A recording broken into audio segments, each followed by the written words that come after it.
اچھا، ہمارے ہاں یہ بھی ہے، صرف اولاد کا مسئلہ نہیں ہے، اولاد مادینہ پیدا ہوتی ہے، اولاد نرینہ پیدا نہیں ہوتی، تو کچھ لوگ اس لیے بھی خواتین کو طلاق دے دیتے ہیں۔ اور یہ رویے تو دیکھنے کو ملتے ہیں کہ پہلی بیٹی پیدا ہوئی ہے تو کوئی بات نہیں ہے، دوسری بیٹی پیدا ہوئی ہے تو رویے تبدیل ہو جاتے ہیں۔ اور میں سمجھتا ہوں کہ اس شخص سے بڑا بدبخت کون ہے جو اللہ کی تقسیم پہ راضی نہیں ہے۔ اس میں ایک ذرے کے برابر بھی اس خاتون کا قصور نہیں ہے، وہ منہ موڑ لیا اور جو ہے وہ طبیعت کے اندر تقدر پیدا ہو گیا۔ اور مجھے بتائیے، زچہ اور بچہ کے لیے جو ولادت کے لمحے ہیں موت و حیات کے لمحے ہوتے ہیں، اور اس کے بعد جو خاندان کی طرف سے اس کو محبت ملتی ہے وہ خاتون کے دکھ کو مٹا دیتی ہے، اس تکلیف کو، جو درد کو، احساس اس کو جو ہوا ہوتا ہے، وہ زندگی موت کے شکنجے سے وہ نکل کے آتی ہوتی ہے۔ تو اب اس کے بعد جو رویے خاندان کے ہوں گے کہ، اور قصور کیا ہے اس کا؟ قصور اس کا ہے کہ اس بیٹی ہوئی ہے، تو یہ بظاہر اس کا قصور نکال رہے ہیں، یہ اس کا قصور نہیں نکال رہے،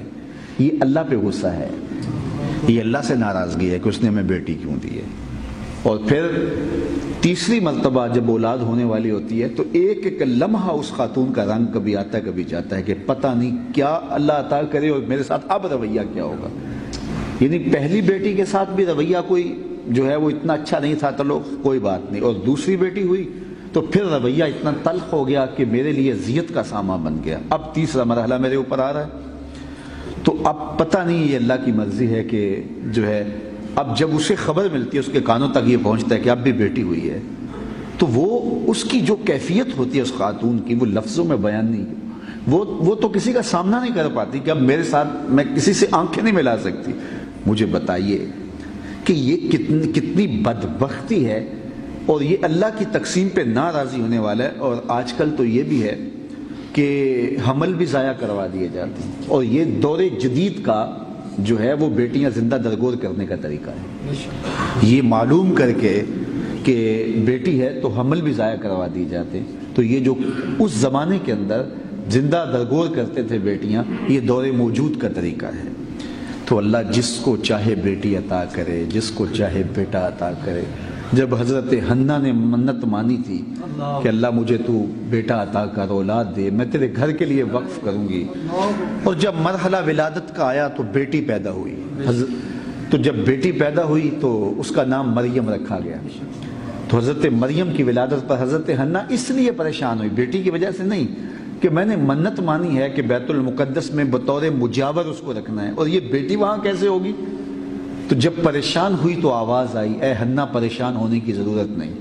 ہم نے جیسی تجھے بیٹی دی ہے ایسے بیٹے بھی نہیں ہوتے۔ کبھی بیٹی جو ہے وہ بیٹوں سے بہتر قرار پاتی۔ وہ حضرت موسیٰ و خضر کا واقعہ آپ نے پڑھا قرآن مجید کے دامن میں، اور جب وہ کشتی پہ گئے تو کشتی کو توڑ دیا، پھر آگے ایک بچہ کھیل رہا تھا تو اس بچے کو قتل کر دیا، تو حضرت موسیٰ سے نہ رہا کہ حضرت خضر سے کہا کہ اس بچے کا قصور کیا تھا کہ آپ نے اس کو قتل کر دیا؟ کہا کہ یہ بچہ، اس کے والدین نیک ہیں، لیکن یہ بڑا ہو کے سرکش ہوگا، کفر و طغیان میں مبتلا ہوگا، جس کے اثرات والدین تک پہنچیں گے، تو میں نے اس کو قتل کر دیا۔ اللہ تعالیٰ اس سے بہتر ان کو عطا کر دے گا، ان کے والدین کو۔ اور علماء تفسیر نے لکھا ہے، قاضی ثناء اللہ پانی پتی نے تفسیر مظہری میں، باقی لوگوں نے، اللہ تعالیٰ نے اس بیٹے کی جگہ اس کے والدین کو بیٹی عطا کی جس کی نسل سے 70 نبی ہوئے۔ تو وہ جو بیٹی عطا ہوئی، اللہ نے اس کو کتنی برکتوں سے اور وہ بیٹا کہ زندہ رہتا، تو حضرت خضر بتا رہے، قرآن نے یہ واقعہ بیان کیا ہے کہ وہ کفر اور طغیان اور سرکشی میں مبتلا ہوتا اور ماں باپ پر اس کا اثر پہنچتا۔ تو بعض اوقات بیٹیاں نجات کسی برکت کا ذریعہ بن جاتی ہیں،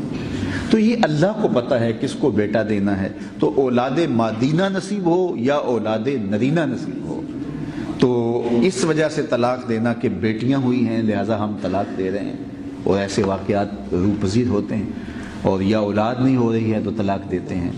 تو یہ اللہ تعالیٰ پر اعتراض ہے، یہ کسی کا مسئلہ نہیں ہے۔